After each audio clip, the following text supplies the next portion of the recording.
Buenas noches y bienvenidos a la mansión de Apaga la Luz. Mi nombre es Yolika y a partir de ahora me convertiré cada noche que nos visitéis en vuestra anfitriona. Podréis llamarme Marquesa.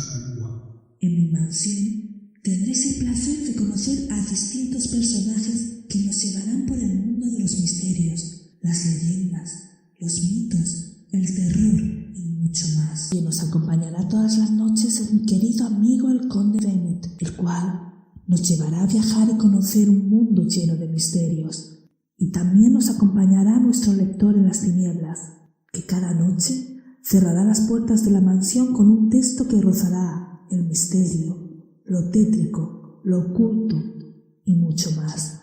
Solo una cosa antes. En esta mansión se entra con la luz apagada, así que Apaga la luz.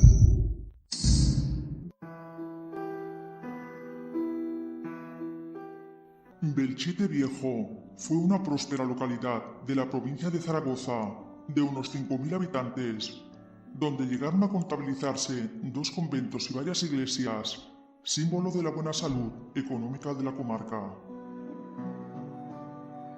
Hoy, el viejo pueblo de Belchite permanece pausado en el tiempo como un gigantesco monumento de la memoria histórica por ser el escenario de una de las batallas más cruciales de la Guerra Civil Española.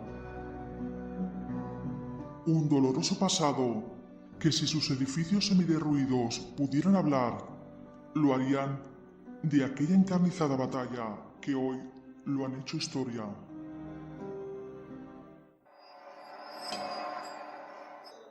Belchite Viejo, el pueblo fantasma.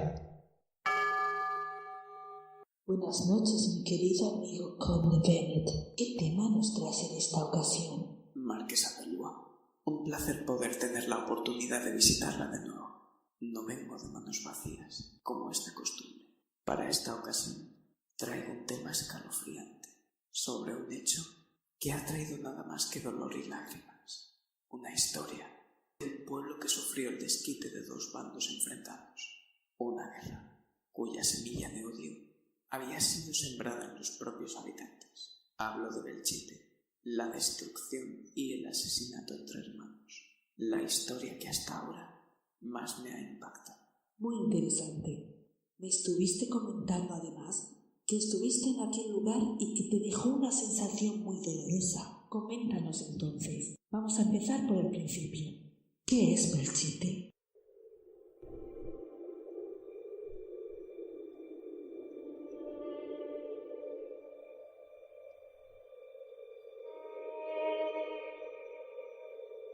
Pueblo viejo de Belchite. Ya no te rondan zagales.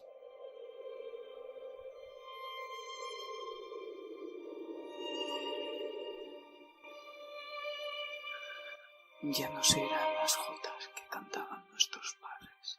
Belchite es un pueblo que está dentro de la comunidad de Aragón, al lado de Zaragoza, dentro de lo que se conoce como el campo de Belchite. ¿Qué tiene de peculiar este pueblo? Que aquí se llevó a cabo una de las batallas más importantes de la Guerra Civil Española, entre el 24 de agosto y el 6 de septiembre de 1937.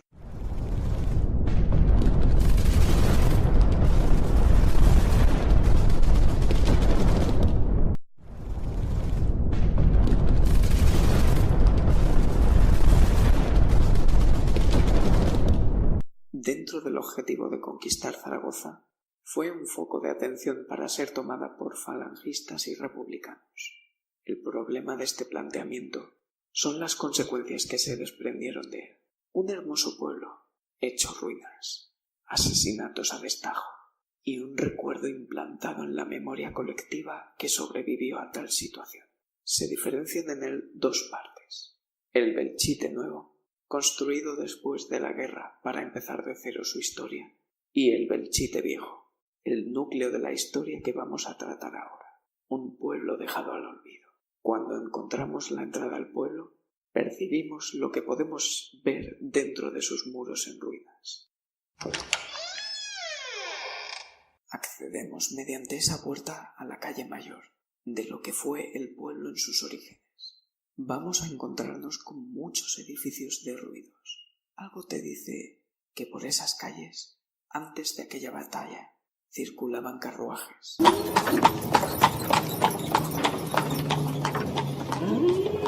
La gente paseaba, iba a comprar a los diferentes puestos que se repartían a lo largo del pueblo. Quedan restos de fachadas, que dan a entender que en ellas vivían personas con cierto nivel económico.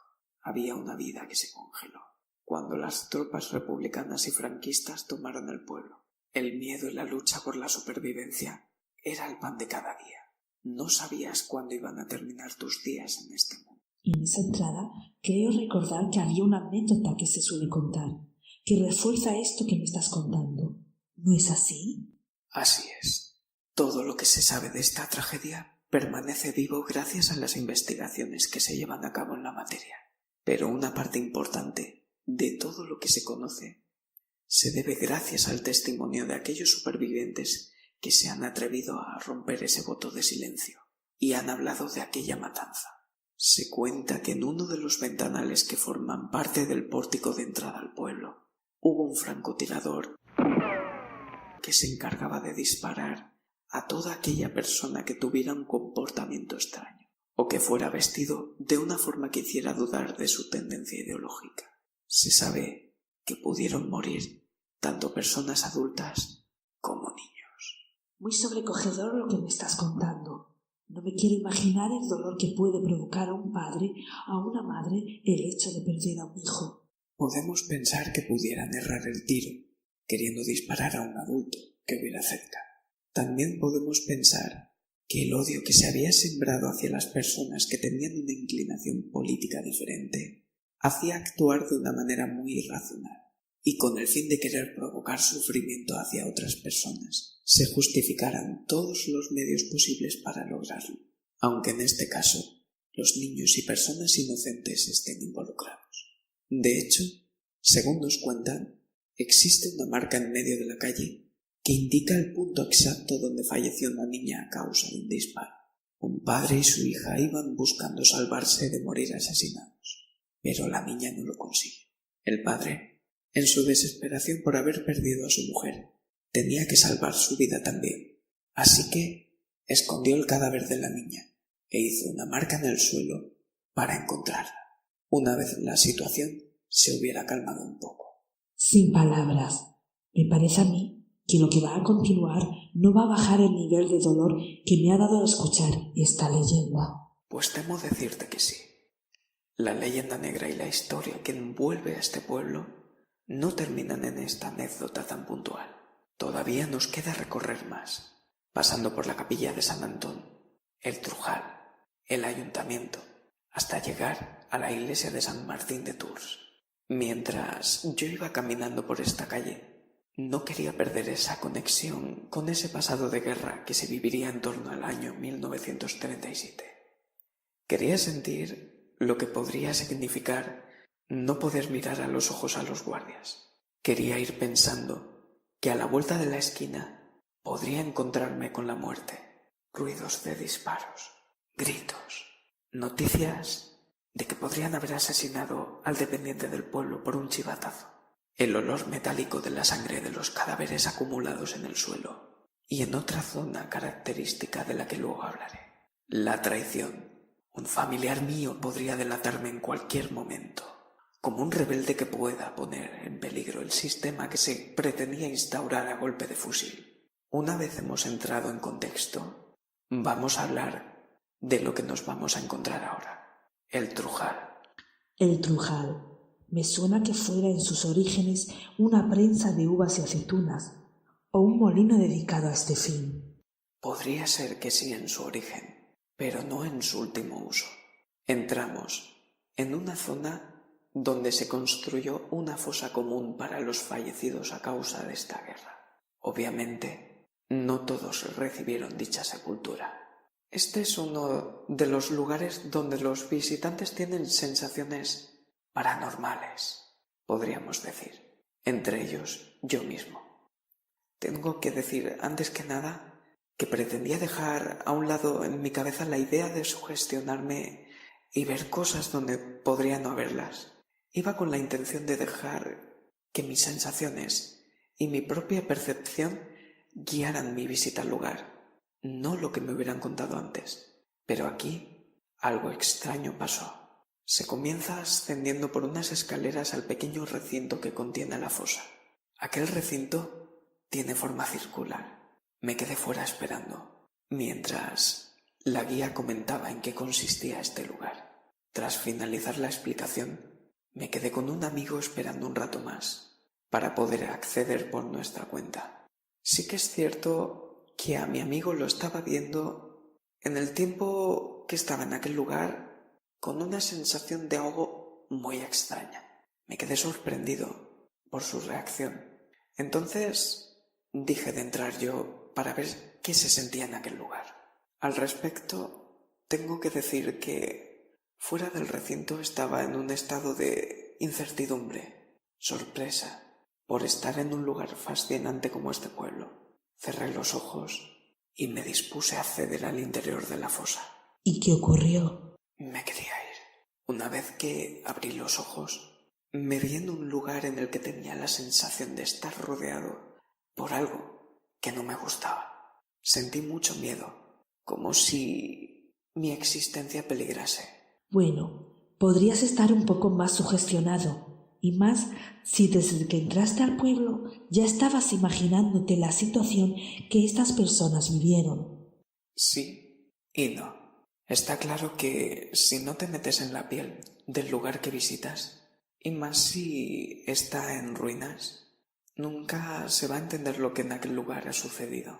Yo, como dices, lo estaba desde el primer momento, pero no noté nada paranormal en el resto de zonas. Solo ahí.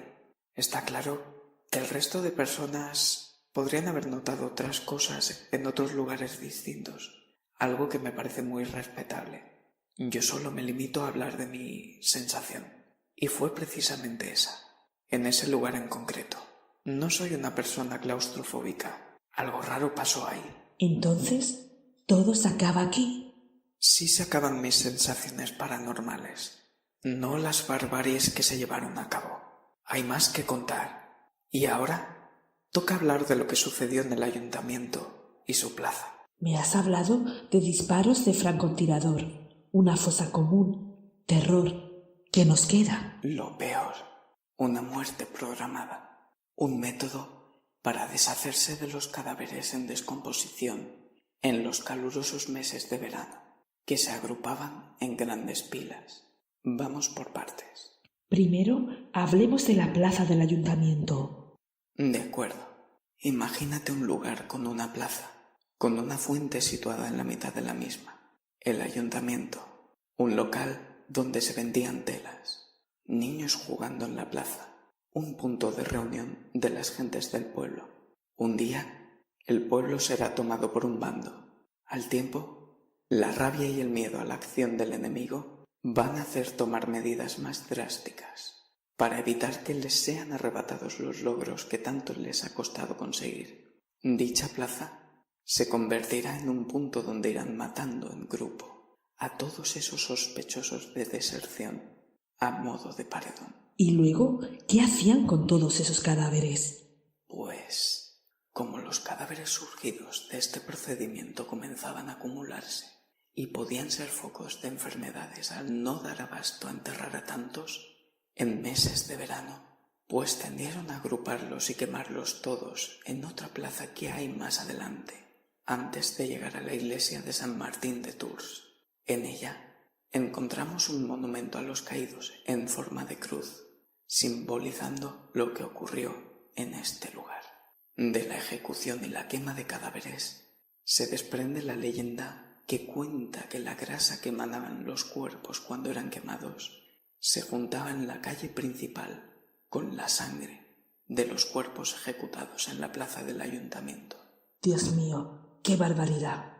Tenemos entonces un ejemplo muy claro de las consecuencias que pueden acarrear las guerras y del dolor que ha dejado impregnado en las paredes de lo que queda en pie de aquel lugar, de ese otro mundo espiritual que no vemos y que quiere hablarnos y hacernos reflexionar sobre lo que estas personas vivieron, haciéndose notar en aquel lugar.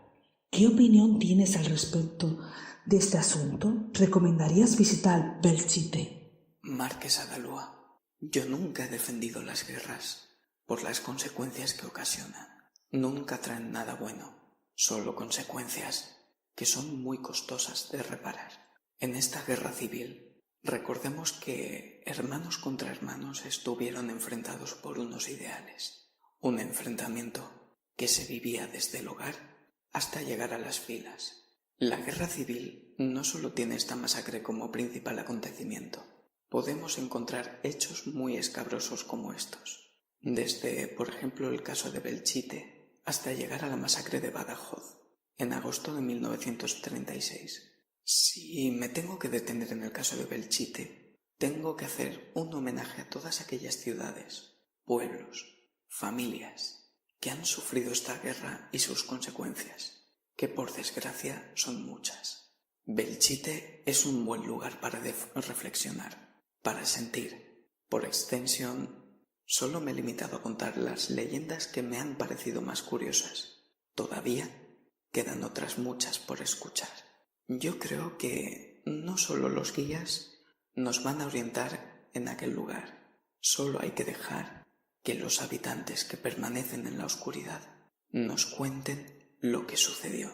Creo que uno no debe conformarse a que se lo cuenten, sino que debería incluir en su ruta por Aragón este precioso pueblo que hace reflexionar a quien transita por sus calles. Voy corriendo intentando encontrar un refugio, un lugar donde pueda esconderme del fuego enemigo y pensar qué es lo que marcha mal. Amanece en la vieja ciudad, triste zona de guerra, que un día sus ruinas se alzaban con gran majestad. Aquel era mi hogar.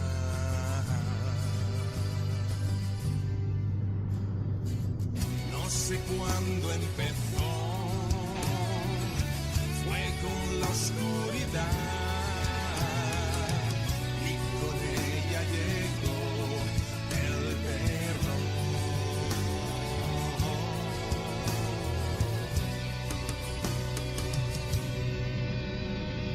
¿Quién beberá por nuestros caídos?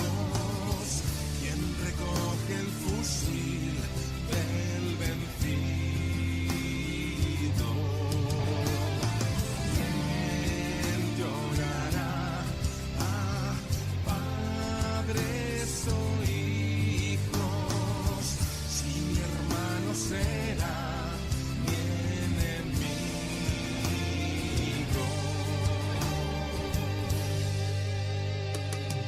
Cae la noche y puedo descansar. En mis sueños un arma me apunta a los ojos y apenas puedo respirar. Ya no dormiré más. Oigo un grito a mi lado y no sé si es amigo o enemigo. No importa, pues no me ha tocado a mí esta vez. Algún día será.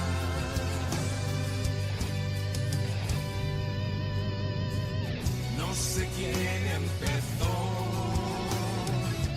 no recuerdo por qué.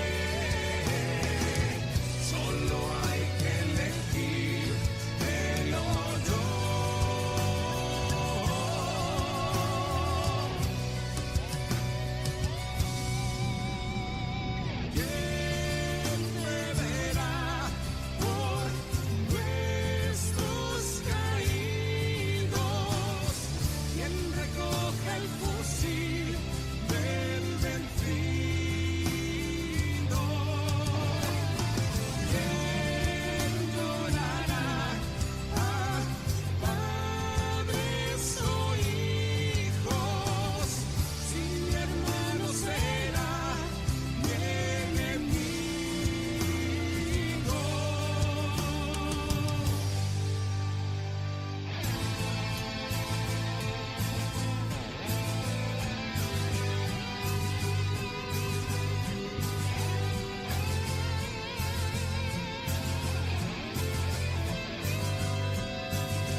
La nota. Al morir, el abuelo de Sara le dejó en herencia la casa de campo. Ella y su marido Roberto estaban entusiasmados con la idea de instalarse allí, porque les encantaba el lugar. Cansados de la mudanza, se fueron a dormir. La fuerte lluvia golpeando las ventanas del dormitorio no dejaba dormir a Sara. En cambio, Roberto tenía el sueño muy profundo y no tenía problemas. Eran cerca de las 3 de la madrugada cuando ella bajó a la cocina para servirse un vaso de agua. Asustada, subió corriendo a despertar a su marido. «Roberto, despierta. El piano ha sonado solo». «Mujer, habrá sido el viento o imaginación tuya. ¿Y si ha entrado alguien? Está oscuro y no lo he podido ver. Tengo miedo. Será un fallo del piano. Mañana lo comprobamos. Ahora déjame dormir, que mañana madrugo». Sara apenas pegó ojo aquella noche esperando la mañana. Cuando amaneció, comprobó que el piano estaba perfectamente, y eso hizo que su inquietud creciera más en ella. Pensó en comentárselo a Roberto, pero prefirió no decir nada para no discutir. De nuevo, la noche traía consigo aquel ambiente desapacible de tormenta. Sara cerró las ventanas para irse a dormir, y en ese momento se le ocurrió una idea para convencer a su marido de que llevaba razón. Cogió una grabadora que utilizaba en su trabajo como periodista y la dejó sobre el piano.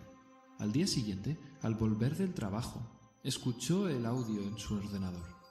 Pasaron horas y no se oía nada, pero antes de que terminara la reproducción, algo se captó. Era el sonido de una tecla del piano. Esta vez, alarmada, llamó a Roberto para que escuchara la macabra nota. Por fin le convenció y pidieron ayuda al párroco de su iglesia, el padre Carrasco. «Pasad, por favor, a ver. Por teléfono me habéis comentado lo sucedido, pero necesito todos los detalles para ver en qué puedo ayudaros exactamente». Momentos después de poner al corriente al padre Carrasco, este prosiguió: «Bien, lo que puedo comentaros es que hay un espíritu que quiere interactuar con vosotros. Existe una especie de código para ellos. Un golpe, o en este caso un sonido, significa que desean comunicarse con vosotros». «¿Y qué podemos hacer para que se vaya?», dijo Sara. «Os recomiendo que coloquéis unas velas encima del piano y recéis por su alma. Cuando estos tipos de espíritu no pueden completar su tránsito, necesitan nuestras oraciones para que Dios les acoja en su reino. No son capaces de avanzar al no saber asumir que ya no forman parte de nuestra dimensión física. Lo que deberéis comprobar es si se trata de una buena o una mala energía, porque si es una entidad negativa, os querrá hacer daño. Sara, no quiero asustarte, pero en este caso ha llamado tu atención. En fin, espero noticias vuestras. Que Dios os bendiga». Ellos cumplieron con lo asignado y aquello desapareció. La calma volvió una semana después sin noticia del siniestro sonido. Los dos dormían plácidamente hasta que un silencio extraño despertó a Roberto. «Cariño, cariño, despierta. ¿Qué te pasa? ¿Por qué no respiras? Sara, mi amor, ¿qué te está pasando? Háblame, por favor». La llevó a urgencias y le dijeron que Sara había entrado en coma. No le supieron dar una explicación médica. Roberto fue a visitar al párroco para comentarle lo sucedido. «Padre, es un espíritu maligno. Parecía que se había ido. No lo entiendo. ¿Por qué no se marcha? ¿Es él el causante de lo que le pasa a mi mujer? ¿Has vuelto a escuchar el piano o algún sonido que te parezca extraño?» «Sí, cuando estaba cerrando la puerta de casa al llevar a mi mujer al hospital. El piano sonó, pero esta vez 2 veces».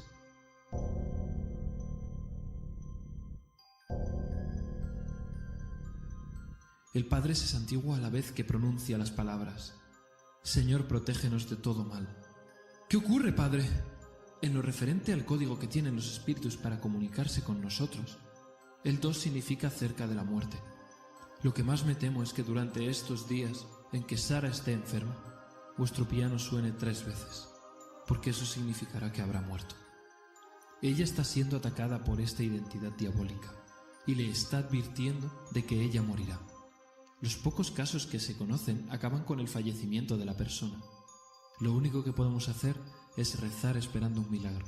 Lo siento en el alma». «No, me niego a pensar eso. Se pondrá bien, ya lo verá». Roberto, muy enfadado, se fue dando un portazo en dirección al hospital.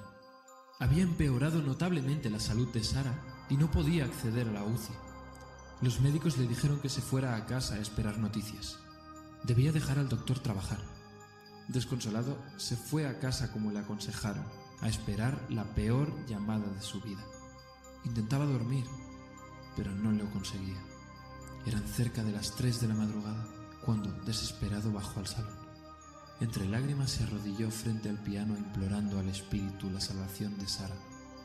Al terminar sus palabras de súplica, un silencio ensordecedor se apoderó del salón. En aquel momento, su móvil comenzó a sonar, a la vez que salían del maldito piano 3 notas.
Oye, tú, espera. Sí, tú. No olvides que cuando salgas de aquí... Enciendas la luz.